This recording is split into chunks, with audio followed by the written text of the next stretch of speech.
राजस्थान के अंता उपचुनाव में आज भाजपा प्रदेशाध्यक्ष मदन राठौड़ ने प्रेस वार्ता कर मुख्यमंत्री भजनलाल शर्मा सरकार के 18 माह के कार्यकाल को जनसेवा, सुशासन और विकास का स्वर्णिम अध्याय बताया। उन्होंने कहा कि भाजपा सरकार ने गरीब, किसान, महिला और युवाओं के उत्थान के लिए ऐतिहासिक फैसले लिए हैं। राठौड़ ने बताया कि 65 लाख नए लाभार्थियों को खाद्य सुरक्षा योजना में जोड़ा गया, 71 नए महाविद्यालयों की स्थापना, 91,000 युवाओं को सरकारी नौकरियां और 36,000 किलोमीटर सड़कों का निर्माण किया गया है। उन्होंने कहा कि भजनलाल सरकार ने नारी सशक्तिकरण को नई दिशा दी है। 11 लाख महिलाएं अब लखपति दीदी बनकर आत्मनिर्भर हो चुकी हैं। पूर्व मुख्यमंत्री अशोक गहलोत पर निशाना साधते हुए राठौड़ ने कहा कि कांग्रेस ने पूरे 5 साल सत्ता बचाने में बिता दिए, जबकि भाजपा ने जनता के विकास को प्राथमिकता दी है। उन्होंने जनता से अपील की कि अंता की जनता भाजपा प्रत्याशी मोरपाल सुमन को विजयी बनाकर विकास की गति को और तेज करे। इस मौके पर सांसद दुष्यंत सिंह, जिलाध्यक्ष नरेश सिंह सिकरवार और कई भाजपा नेता मौजूद रहे। क्षेत्र में उपचुनाव होने वाले हैं। इस उपचुनाव में हमने एक योग्य, सेवाभावी, सामान्य परिवार से एक किराने की दुकान चलाने वाले किसान को उम्मीदवार बनाया है। हम लोग एक राजनीति में शुद्धिकरण चाहते हैं। हम लोग ये चाहते हैं कि मतदाता को यह अवसर मिले कि वो सेवक का चुनाव कर सके।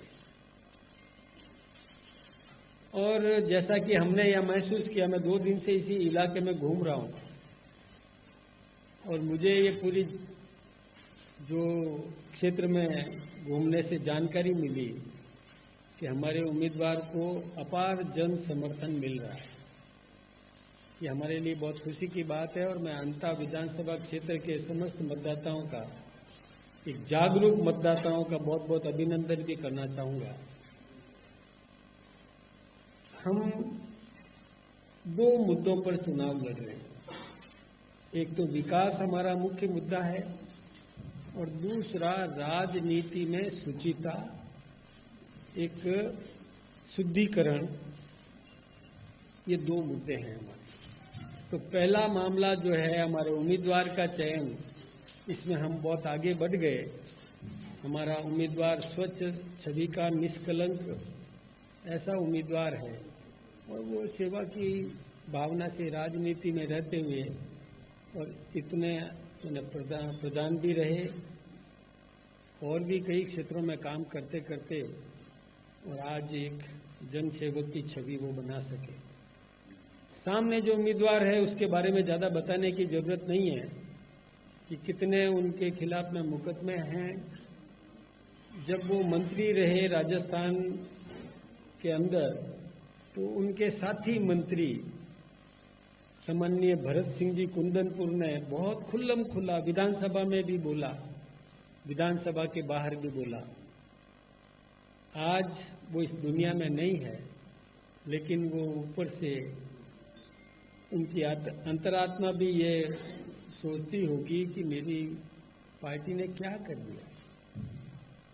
दूसरा, उन्हीं के समय के एक दूसरे मंत्री राजेंद्र गुड्डा जी ने भी, जो लाल डायरी के लिए प्रसिद्ध मंत्री के रूप में माने जाते थे, उन्होंने भी और खुल्लम खुल्ला आरोप लगाया था। तो जब उनकी खुद की पार्टी के लोग ही आरोप लगाते हैं तो हमको कुछ आरोप लगाने की जरूरत नहीं है। जनता सब समझ रही है और जनता ने ये निर्णय किया है कि राजनीति में शुचिता बहुत आवश्यक है। इसलिए हमको बहुत माइलेज मिल रहा है, हमारी पार्टी आगे बढ़ गई।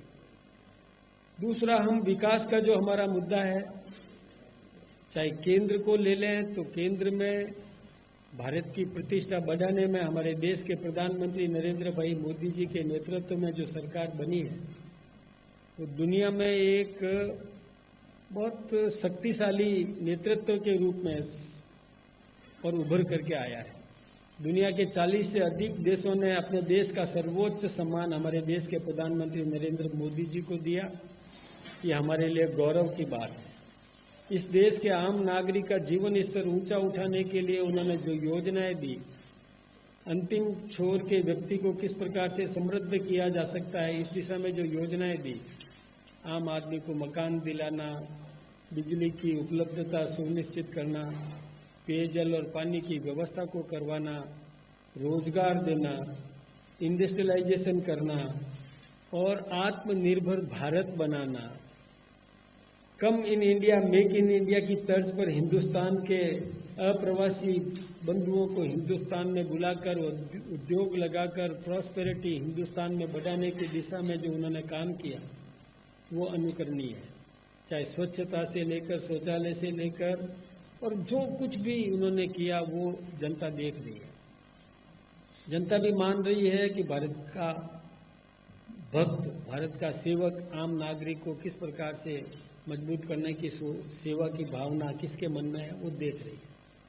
दूसरा, हमारे पूर्व मुख्यमंत्री आदरणीय वसुंधरा राजे सिंधिया जी ने जो विकास के काम किए, जो बीमारू प्रदेश को और एक विकासशील प्रदेश के रूप में लाने का जो काम किया वो जनता देख रही है। चाहे अन्नपूर्णा योजना हो, चाहे भामाशाह योजना हो, अथवा किस प्रकार से इस क्षेत्र के उन गांवों को भी बिजली उपलब्ध करवा सके, किसान को समृद्ध कर सके, किसान को किस प्रकार से और मिनिमम सपोर्ट प्राइस बढ़ा सके, इस दिशा में भी जो योजनाएं उन्होंने बनाई और विशेष रूप से इस क्षेत्र के लिए जो ERCP की योजना उन्होंने बनाई थी वो आप सबके सामने है। उनकी खुद की सोच इतनी अच्छी थी, उत्कृष्ट सोच थी कि उन्होंने इस प्रकार की योजना बनाई। लेकिन मैं आलोचना करना चाहूँगा गहलोत साहब की सरकार की कि उन्होंने 5 साल तक उस ERCP की योजना पर कुंडली मार के बैठे रहे, 1 इंच भी आगे नहीं बढ़े, काम में कोई प्रगति नहीं की। यहाँ तक कि हिंदुस्तान के जल शक्ति मंत्री ने कई बार बुलाया कि आप राजस्थान के मंत्री को भेजिए, मध्य प्रदेश के मंत्री को हमने बुला लिया है, लेकिन राजस्थान का मंत्री कभी भी नहीं गया। यहाँ तक उन्होंने कहा कि आप अपने सेक्रेटरी को भेज दीजिए, मैं बात करवाने के लिए तैयार हूँ, लेकिन वो सचिव तक नहीं भेज पाए। इसलिए ERCP की योजना ठंडे बस्ते में पड़ी रही, उसमें कोई काम नहीं हुआ।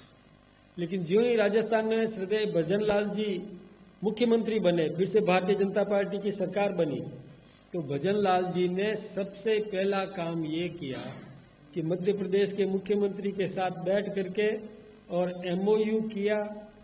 और उसके बाद आप सबको पता है कि हमारे देश के प्रधानमंत्री नरेंद्र मोदी जी आए, मध्य प्रदेश के मुख्यमंत्री, राजस्थान के मुख्यमंत्री और केंद्रीय जल शक्ति मंत्री CR पाटिल साहब के साथ, और राम जल सेतु का शिलान्यास किया। ये हम सबको पता है कि किस प्रकार से, और वो पानी इस क्षेत्र को भी लाभान्वित करेगा। हाँ, हमारे जो यहाँ के लोकप्रिय सांसद है, जो लगातार 5 बार इस क्षेत्र से जीत करके गए, वो भी कम नहीं है। वो भी पूरी ताकत के साथ इसमें लगे रहे और कोई भी कमी इनको नजर आई, उस कमी को भी मुखर होकर के उठा करके और केंद्र के साथ और राजस्थान के साथ और मध्य प्रदेश के साथ उनकी चर्चा भी हुई। केंद्रीय जल शक्ति मंत्री से भी चर्चा हुई, मैं खुद उसमें सम्मिलित था। और जो कुछ भी कमियां रह गई उसको किस प्रकार से पूरा किया जा सके, मिटाया जा सके, इस दिशा में भी काम हुआ। और जो कोई भी थोड़ी बहुत कमी बेसी है तो उसका भी निस्तारण हम सब मिल करके कर लेंगे। इस क्षेत्र को भी पूरी तौर से लाभान्वित करने का काम हमारे और सांसद महोदय ने भी किया, और राजस्थान की सरकार, केंद्र की सरकार इनके साथ कंधे से कंधा लगा करके खड़ी है, और निश्चित रूप से वो सब भी काम होंगे। जब भजनलाल जी राजस्थान के मुख्यमंत्री बने उस समय बिजली की व्यवस्था नहीं थी। कांग्रेस सरकार ने हमारे प्लांट जो बिजली उत्पादन के केंद्र थे उनको ठप कर दिया। कोयले की जगह लिग्नाइट डालने से वो प्लांट भी ठप हो गए, बिजली मिलती नहीं थी। लेकिन कैसे भी व्यवस्था करके उस समय बिजली उपलब्ध करवाई और अभी सोलर पैनल्स लगाने का काम जो कर रहे हैं, राजस्थान में बिजली की उत्पादकता बढ़ा दी है और हम बिजली पर्याप्त मात्रा में सभी को उपलब्ध करवा रहे हैं।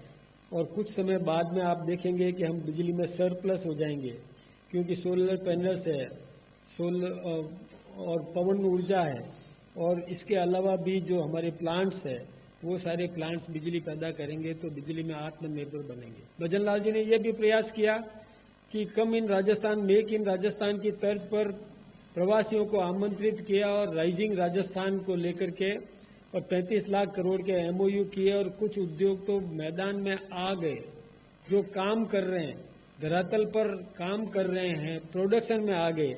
ये भी काम होने लगा है। मेरे फालना में भी सेलो कंपनी का एक कांच का ग्लास का यूनिट लगा, वो कांच के बर्तन बनाता है, चाय के कप बनाता है। ये सब काम शुरू हो गए, ऐसे कई काम शुरू भी हो गए। वो रोजगार दिलाने की दृष्टि से काम हुए। कांग्रेस सरकार ने भी एमओयू किए, लेकिन वो धरातल पर नहीं उतरे, क्योंकि वो सरकार अस्थिर थी।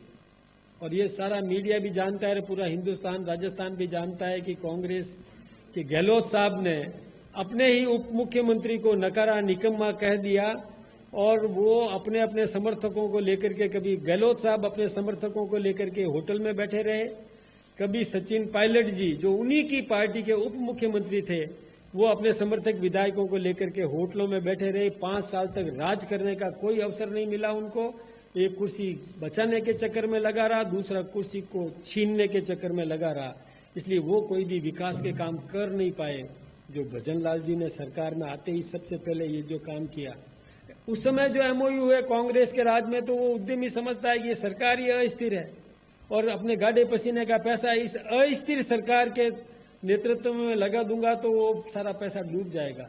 लेकिन भजन लाल जी की डबल इंजन की सरकार है, दिल्ली में हमारी सरकार, राजस्थान में हमारी सरकार, तो उस निवेशक के मन में भी ये भावना है कि निश्चित रूप से जो मैं पैसा लगा रहा हूँ वो पैसा पूरा का पूरा उपयोग में आएगा, क्योंकि सरकार स्थिर है, काम चल रहा है, ऊपर से आशीर्वाद है, तो निश्चित रूप से भी हमारा पैसा धरातल पर आएगा, काम होगा। इसके अलावा भी देखिए, पहले पेपर लीक हुआ करता था, जो हमारे नौजवान परीक्षा देते थे, परीक्षा में मेहनत करके परीक्षा देते थे और पेपर लीक हो जाते थे, बार बार पेपर लीक होते थे। भजन लाल जी ने एसआईटी का गठन करके पेपर लीक करने वालों को गिरफ्तार किया, जेलों में बंद करने का काम किया, ये हम सब जानते हैं। इसके अलावा भी देखिए, मिनिमम सपोर्ट प्राइस बढ़ाया किसान का, डबल। मैंने पहले जितनी मिनिमम सपोर्ट प्राइस थी उससे दुगुनी तक कर दी। इसके लिए केंद्र के नेतृत्व को भी धन्यवाद देना चाहिए, और हमारी राजस्थान की सरकार ने भी जो काम किया वो आप सबके सामने। ये सब काम हम जनता के सामने रखेंगे, हम रख रहे हैं, हमारे कार्यकर्ता रख रहे हैं, हमारे यहाँ के और जो जनप्रतिनिधि हैं वो भी बड़े जागरूक हैं, वो भी काम कर रहे हैं।